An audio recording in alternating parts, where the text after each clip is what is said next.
Welcome to the ATA podcast, where we talk to former elite athletes sharing their insights and wisdom derived from successfully transitioning into life beyond the game. Very warm welcome to the Athlete Transition Accelerator podcast. I'm delighted today to be joined by Toby Salmon, an ex-professional rugby player, a man who spent time at London Irish, Exeter, Rotherham, Newcastle Falcons, and also over in the unforgiving world of French professional rugby with Agen and latterly with Rouen, Normandie. So, Toby, very kind of you to spend your time with us today. Thank you for joining us. Yeah, thanks very much. Thanks very much for having me on. Sort of been through the career journey and left rugby a year ago. So yeah, love what you guys are doing here, and pleasure to be on.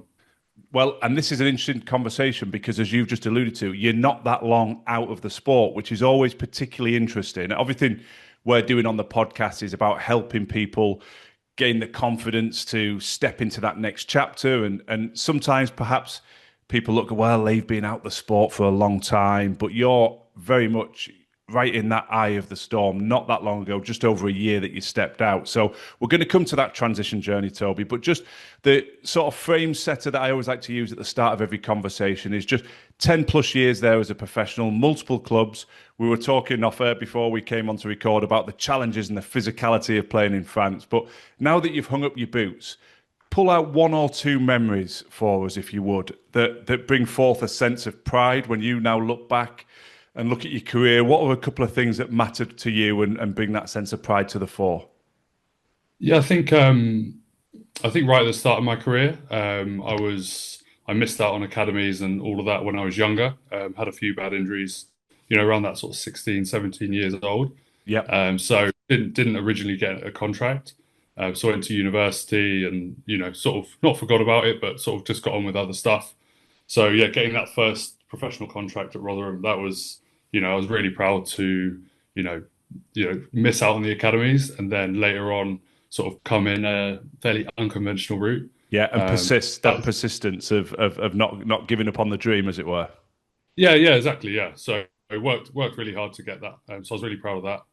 I think another good memory was we won the Anglo-Welsh final as it was then. Yes. We beat Bath at Kingsholm, I think it was. That's one that stuck in my memory. Sort of, we had a really good group working towards winning that one all year. And Exeter, where I was with at the time, they really backed the group that were playing. They didn't change the team, and yeah, it was a really good feeling, and yeah, it was great. And you got over the whitewash, I believe, in that final as well. Yeah, I did. Yeah. Always nice for forwards to be able to dot one down. So yeah, extra special. But no, it's interesting on a reflection point. How many of our guests talk about the initial contract, that first step into professional or elite sport? And I think that's indicative of how much work goes into it, how much passion, how much sacrifice. And so it's interesting how often that there's big finals, as you say, cup wins, scoring in finals, but just becoming a professional, actually stepping into that world. So yeah, it's a nice perspective. So bringing it back to where you are now, one of the things we always say is, well, talk us through the transition timeline. And for you, it's quite a narrow window, but how did you step out of sport? Was it on your terms? Was it injury driven? What made you decide to hang up the boots? And give us a little bit of a flavour of how the last year or so has gone, bringing us up to what you're now doing now, if you would, Toby. Yeah, sure. I think it was sort of on my mind sort of towards the last few years of my career. What is going to come next? What do I want to do? I sort of before I signed for Rouen, I was finishing up at Agen, had a bad injury that year with my hamstring, so I was out for several months, and that was sort of a time where I was like, right, okay, this could be my last year. Yeah. So at that point, I was really considering my options and um, what was I going to do if I was going to get a contract? So I was looking at a lot of different options, and finally, sort of the last week of the window, Rouen came up. So that was a decision. Said, right, am I going to go do what I was looking outside of rugby, or do I go sign this Rouen contract? So Yeah. that was the first time I really seriously thought about stopping. As it was, I went to Rouen and I had a really good 2 years. I really enjoyed my time at Rouen. Got to play a lot, and that was great. But when I came to the end of that 2 year contract, I just started to talk to people who had finished as well. Hmm. There's a guy, Simon Bergen, used to play for Scotland. I saw he had basically done the BlackRock transition program, Right. which is a really solid program. So I spoke to him about that. We had a really good conversation, and that sort of really initiated my thoughts. And he came back to me a few months later and said, "Oh, I've heard about EY. They do a similar transition, like a similar program." So yeah, I jumped on that. And then yeah, sort of at the end of the 2 years came up while I was at Rouen, and they did offer me another contract. But I really just weighed up where I was going to be at the end of that next 2 years. I felt that for myself, I don't think I was going to achieve anything better than I'd already achieved in rugby. So it just seemed like a natural time to step away. The EY thing was building up and going nicely. And yeah, I just didn't think I was going to gain any more experience from doing Yeah, another no, two it years makes at Rouen. sense. Makes sense. So it's on your terms, which is always nice. Never take that for granted that you were able to sort of, well, maybe now the new contract came in, fabulous, you kept playing, you enjoyed it. So that transition program, this is an interesting, I suppose, theme, and I don't want to put words in your mouth, but one of the natural guidance points that we always talk to existing athletes is explore Mm. explore conversations, explore opportunities, look at trying to prepare what that next chapter looks like, because then you have an option to step into it. As you've perfectly articulated, maybe you don't, maybe a new contract comes along, but it just helps. So that EY Ernest and Young transition program, Yeah. was that giving you the clarity? Obviously, well, I suppose before I ask this question, what is it that you do now? What are you currently doing now, Toby? Okay, so I'm a finance consultant. I work at KPMG. So basically, we're assisting companies, large corporations, insurance companies, banks with financial transformation. Right. So yeah, Perfect. So, did that EY sort of transition program, did that help give you the clarity of the direction of travel, what you wanted to do, or did you already have that clarity that I want to get into that financial consulting space? How did that sort of shape for you? yeah, no, it's just something that came up. I will be completely honest with you. Knew nothing about EY, knew nothing about the Big Four before it came up. It was just an opportunity. It was, an opportunity with a Big Four company, and I Yeah. just went with it. Within Big Four, they do lots of different things, and I was naturally drawn towards the consulting side of things. And yeah, just because I think it fitted a lot better with my, all my strengths and my traits. Yeah. So yeah, went down that route. And was that something, so that program you were able to do alongside, you mentioned obviously you already had your degree, Mm. you'd invested in yourself and got that prior to stepping onto the professional journey within rugby. And were you doing the EY program alongside your professional rugby? Yeah, that was something that was great. It was part time, so I could do it. I was doing it like my second year in Rouen, the year before I stepped away. And yeah, it was just able to do it in my own time. There was meetings and stuff that you had to attend, but generally it was very flexible. Yeah, I like it. So again, this is the proactivity where this isn't something you had to plan for 10 years. You were coming towards the end, began to become aware of what else is there, stepped into some sort of transitional program, and then that helped to clarify alongside the conversations, as you've alluded to, right, it feels like it's the right time. So sometimes Yeah. people get overwhelmed saying, oh, I haven't got time, I should have started early. Well, the best place to start was perhaps yesterday, the second best is today. And you managed to map out an opportunity for yourself within that last year. And just you mentioned there about playing to your strengths. That's something that always intrigues us to just get former athletes to talk about those transferable skills, because the Mm. more existing athletes can look down the path and say, well, there's Toby. He stepped out of rugby. He was a professional rugby player. Now he's excelling in this consultancy space. I wonder what traits he feels he's drawing upon. And the more they hear athletes talking about things that were sharpened in that sporting discipline transferring over into industry, I think the more confidence they get. So again, don't want to put any words in your mouth, but is there anything in particular that would stand out for you to say, yeah, this helps me now, and it's definitely a skill or a trait that I developed when I was a pro rugby player?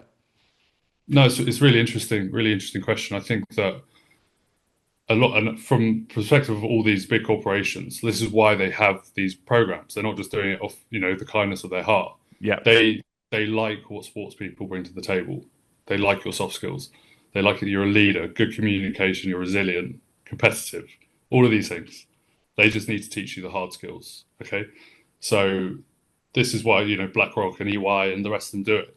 So those core skills that you will find that you will be able to draw on. And when you get into working world, I think you will notice the difference. And even if you're in a team sport and you don't really see yourself as a leader in that environment, I think you'll see you will when you step out, you will see the difference. You it's quite a different environment, the work environment. It Yes. has its own challenges. But typically as a sports person, you're extroverted, you're a leader, great communication, and that's what these companies want.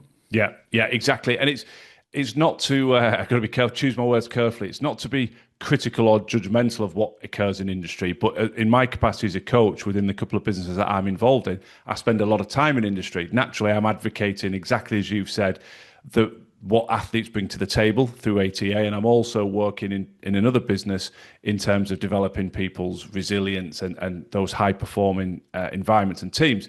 And one of the challenges for building high performing environments and teams is often communication.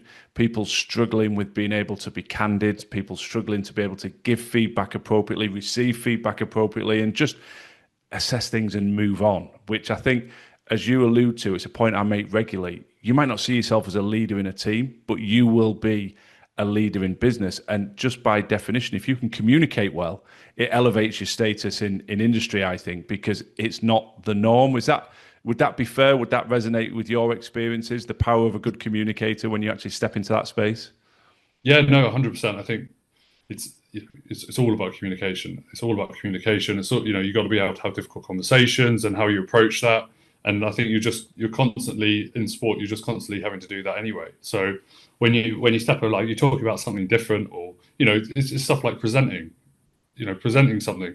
In rugby, as you're always up at the front. You could be previewing or reviewing the games. So that communication skill actually really transfers well. Yes. So yeah. Yeah, no, it's always nice to hear other people say it because anybody listening to this, well, where are my skills? You've mentioned a raft of them there. Most athletes have got them, and what you said at the start was very powerful. That's what they want because they can develop those harder skills. They can train you in those skill sets that are specific to the industry you're stepping into.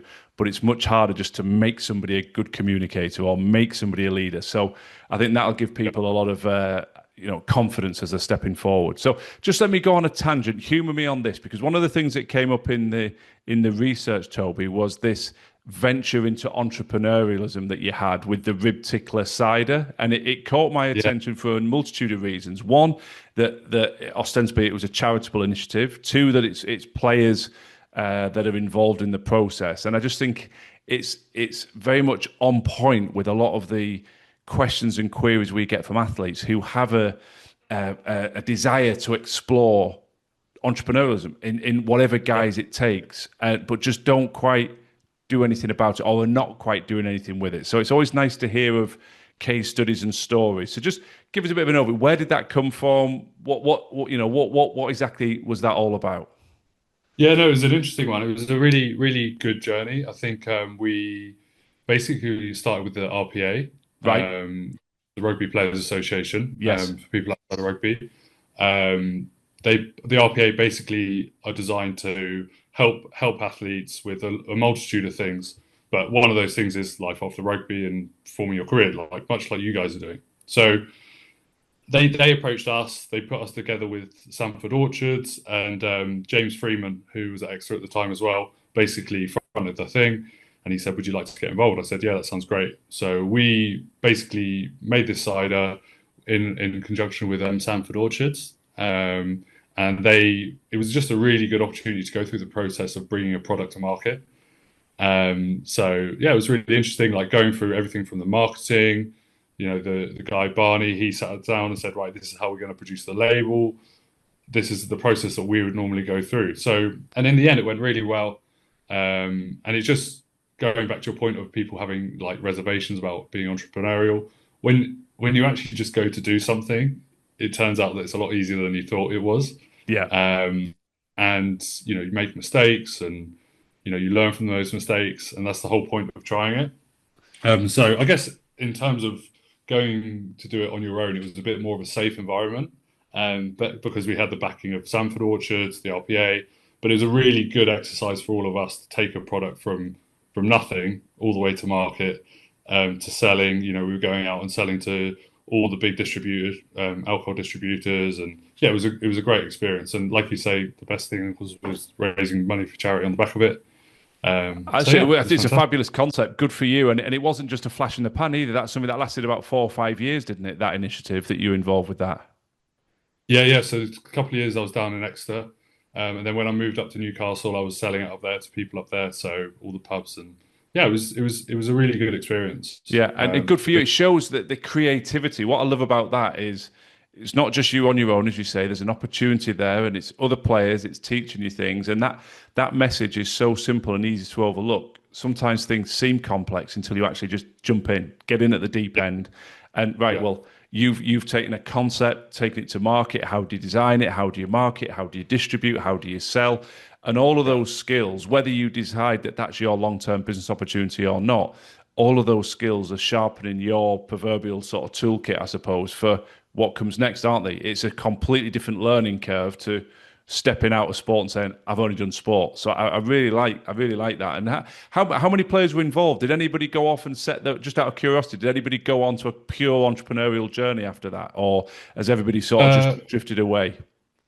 yeah. So I think people have drifted away from it. We looked at taking it a bit further, but we decided it was good where it was. It Yeah, did the right thing. It was just a bit too many moving parts to right. take it any further. So it was myself, Phil Dolman, James Freeman, Sam Simmons, who else? Sam Skinner. I think Sam Skinner went on and did a little bit more with Sanford Orchards afterwards.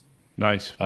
Johnny Hill. I don't know if I'm missing any of the other boys, but yeah, it was a few of us getting Yeah. involved. So Yeah, yeah, it was no, great. It was really really nice, really nice concept and with that charitable angle as well. Love it. So there's always lots of wisdom sort of lurking in the shadows, Toby, when we're talking to people. And one of the themes of this podcast is giving people access to the benefit of hindsight because you've stepped out. You're now out of that professional sport bubble. You're now in and working with KPMG.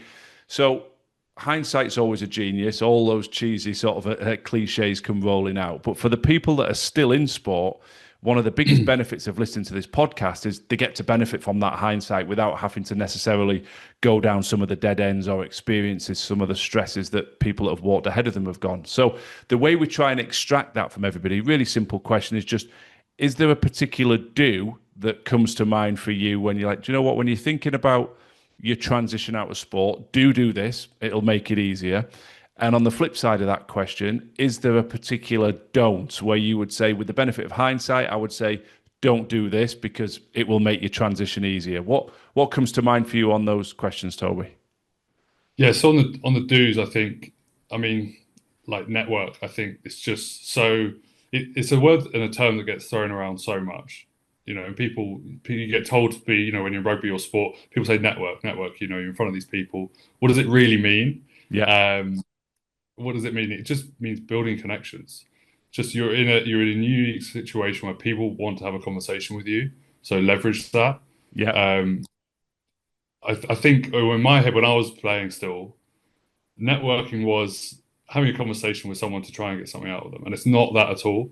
It's just understanding what people did. So if I was in my situation again, I would just all those people you meet doing corporate and the rest of it, just go and understand what they do.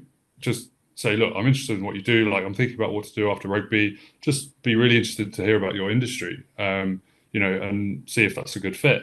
The worst thing that's going to happen is you built your network. The best thing that could happen is you might find a career path for yourself. So just go out there and talk to people. I think before It's you jump really into the important. don't, Toby, I think I'm smiling here, as you can see, because I would say this is probably, no, I would say it is the most regularly referenced piece of wisdom with the benefit of hindsight.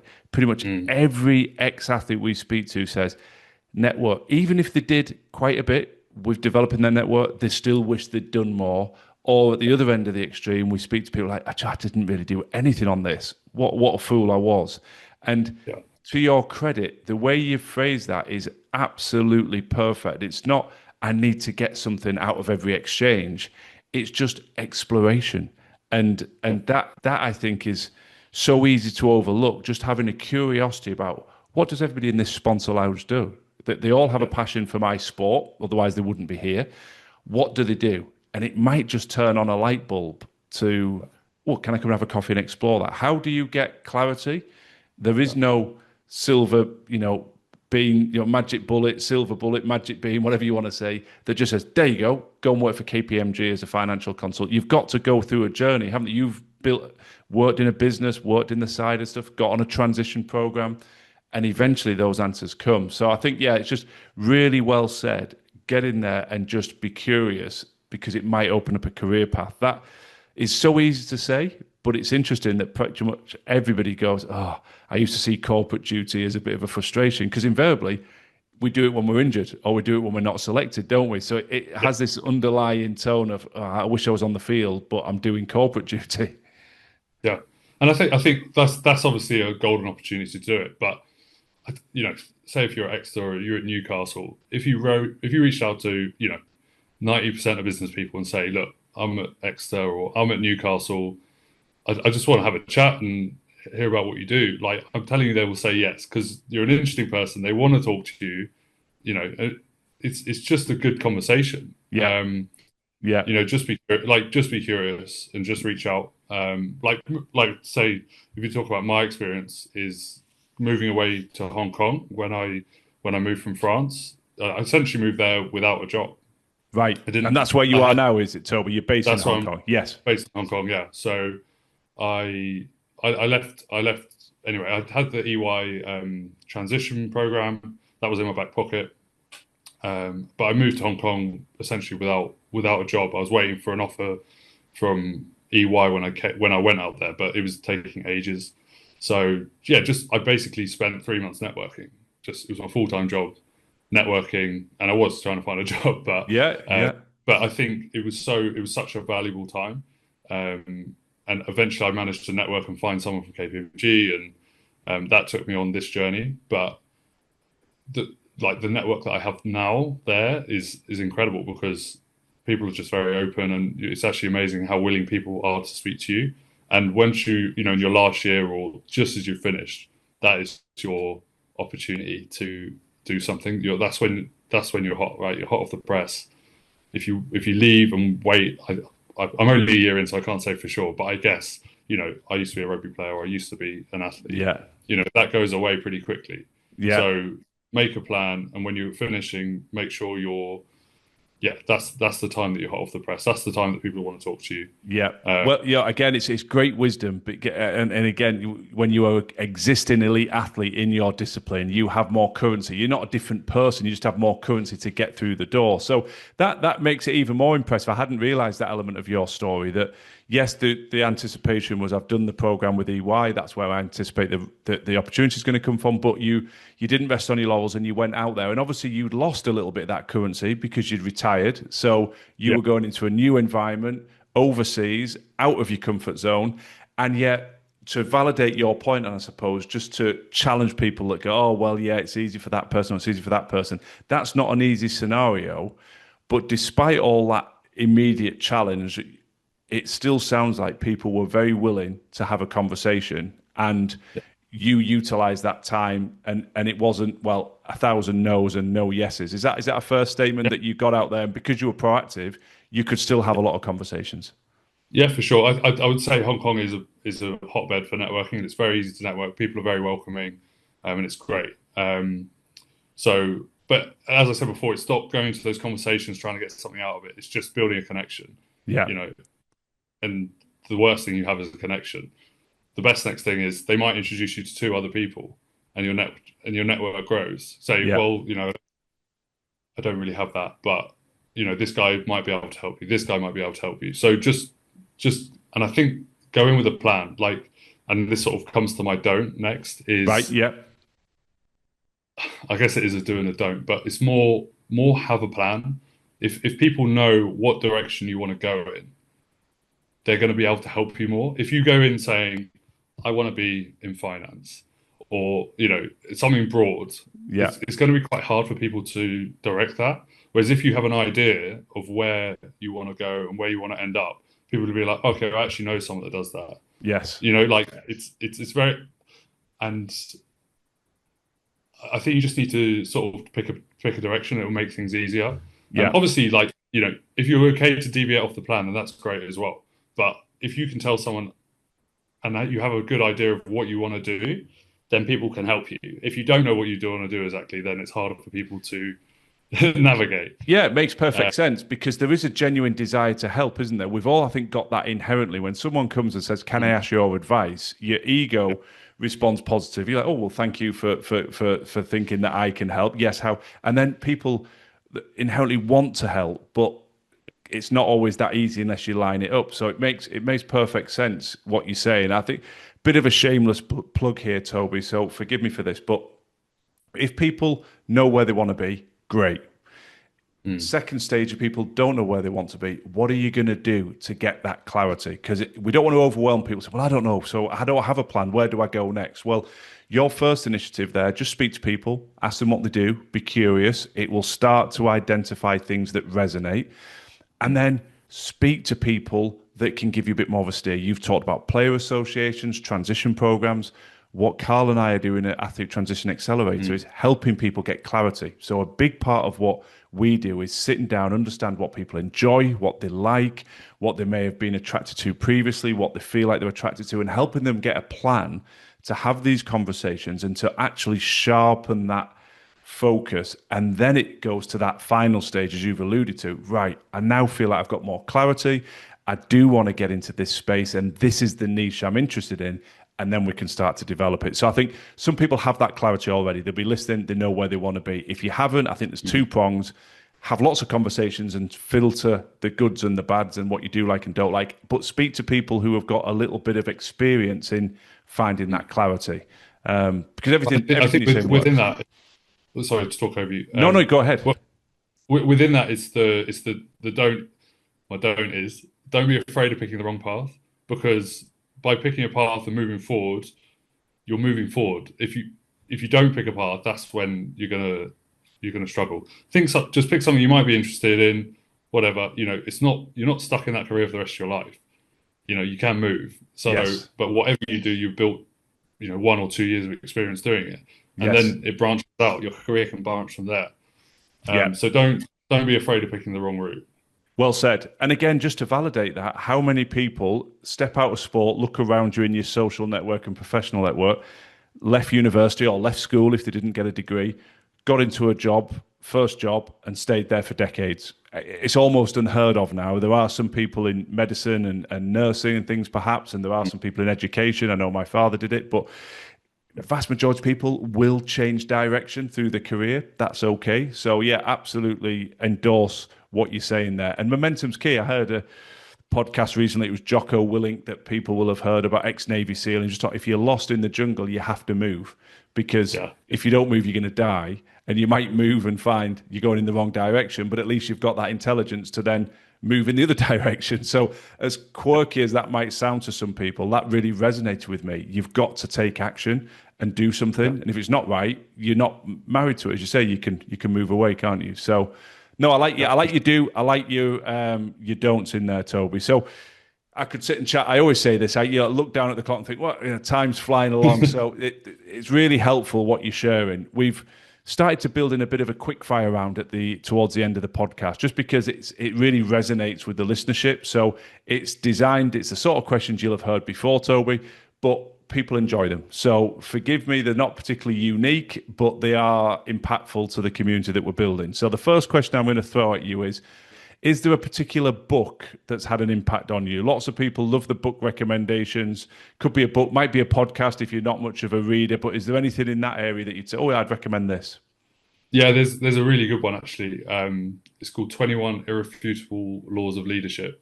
Right. It is a very, very good book. And I think probably toned my, I guess like we were saying before, if you're in sport, good chance you're a natural leader, but really makes you aware of like your blind spots in your leadership, and it sort of like bridged that gap between sport and work for me, I guess, sport and Nice. business.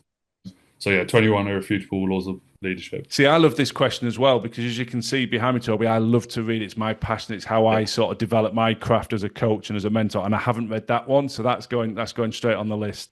So the last question we always love to throw out is there anybody in your network, Toby, that you think, God, they'd be a good guest actually on this podcast? They've gone through a journey, they've had a transition, and they could probably share a bit of wisdom to the ATA community. Anyone in mind when I throw that one at you?